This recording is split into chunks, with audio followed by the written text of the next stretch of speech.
नमस्कार, आप देख रहे हैं न्यूज आपका। आज पश्चिम सिंहभूम जिले के नक्सल प्रभावित इलाके में सीआरपीएफ महानिदेशक ज्ञानेंद्र प्रताप सिंह पहुंचे, जहां उन्होंने वरीय अधिकारियों से हाई लेवल मीटिंग की है और सारंडा में चल रहे नक्सल ऑपरेशन का समीक्षा भी किया है।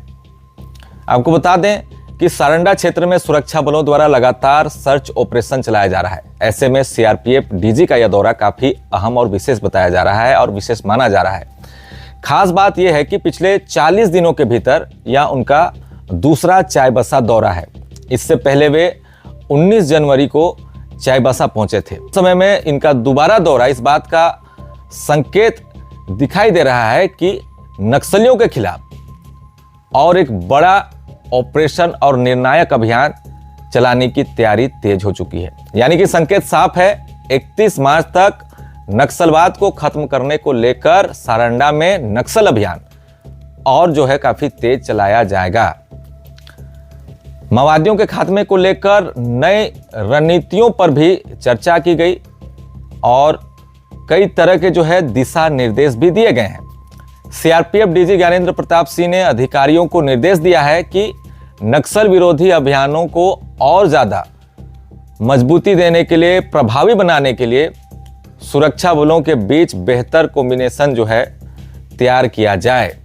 साथ ही खुफिया तंत्र को और भी ज्यादा मजबूत करने को लेकर कहा गया है, ताकि नक्सली गतिविधियों पर पैनी नजर जो है वो रखी जा सके। उन्होंने ये साफ कहा है कि सटीक सूचना तंत्र के बिना नक्सलियों पर प्रभावी कार्रवाई संभव नहीं है। समीक्षा बैठक में नक्सल प्रभावित इलाकों में सुरक्षा बलों की तैनाती पर भी चर्चा हुई, कैसे ग्रामीणों के साथ संवाद बढ़ाया जाए और नक्सलियों के खिलाफ जीरो टॉलरेंस नीति को सख्ती से लागू करने पर भी विचार किया गया है।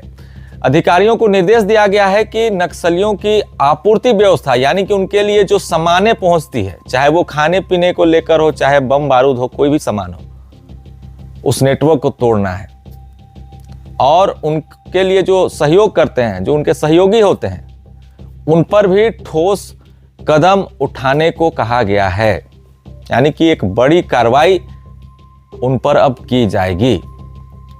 साथ में बैठक में यह भी कहा गया है कि स्थानीय ग्रामीणों के साथ बेहतर तालमेल बनाकर उन्हें विकास की मुख्य धारा से जोड़ा जाए, ताकि नक्सलियों को सामाजिक समर्थन से अलग किया जा सके।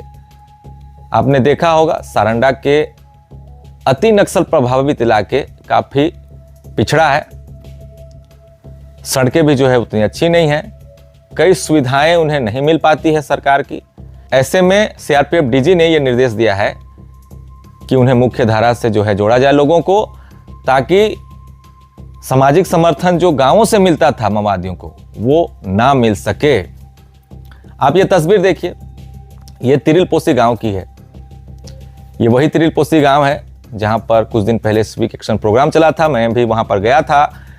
एक समय में वहां पर माओवादियों की आवाजाही काफी ज्यादा रहती थी।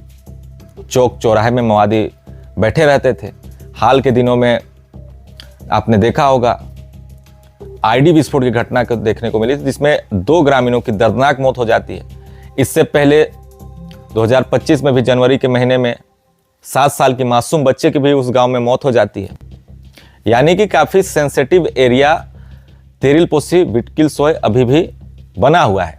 हालांकि एफओबी कैंप सुरक्षा बलों के जो है वो बना दिए गए हैं, लेकिन महानिदेशक जो है अति नक्सल प्रभावित क्षेत्र, जहां एक तरह से कहें चारों ओर घनघोर जंगल है, वहां पर पहुंचे।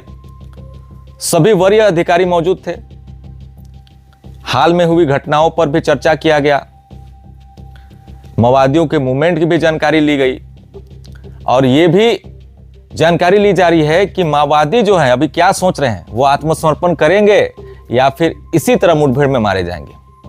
क्योंकि लगातार सुरक्षा बल के जवान भी यही चाह रहे हैं कि वो मुख्य धारा में लौट कर आ जाएं, ताकि ये खून खराबा ना हो।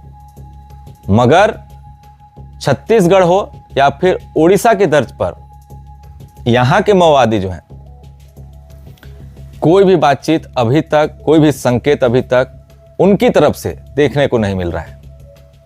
ऐसे में जो टाइमलाइन निर्धारित की गई है, उसी को लेकर नक्सल ऑपरेशन और ज्यादा अब तेज होने वाले हैं।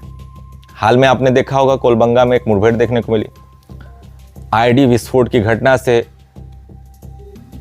एक जवान घायल हो जाता है, एक जवान को मुठभेड़ के दौरान गोली लग जाती है। बताया जा रहा था कि मिसिर बेसरा का दस्ता वहां पर मौजूद था। ऐसे में जगह जगह अभी सुरक्षा बल के जवान घेराबंदी करने के लिए जुटे हुए हैं। वहीं इस नक्सलवाद की जंग में माओवादियों को घुटने कब टेकने होंगे, इस पर भी विचार किया गया है। यानी कि किस तरह से नक्सलवाद को जड़ से उखाड़ना होगा, क्योंकि नक्सलवाद कैसे पनपता है, किन इलाकों में पनपता है, इस पर भी काम करने को लेकर समीक्षा में कई तरह की बातें कही गई है। तो देखिए, एक बड़ी तस्वीर है, यानी कि मात्र कुछ ही दिन बचे हुए हैं 31 मार्च होने को। ऐसे में आने वाले समय में कुछ दिनों के भीतर हो सकता है कई बड़ी मुठभेड़ देखने को मिली, अगर इसी तरह से यह अभियान चलता रहा और माओवादी अगर घुटने नहीं टेके, अगर माओवादी मुख्य धारा में नहीं लौटे।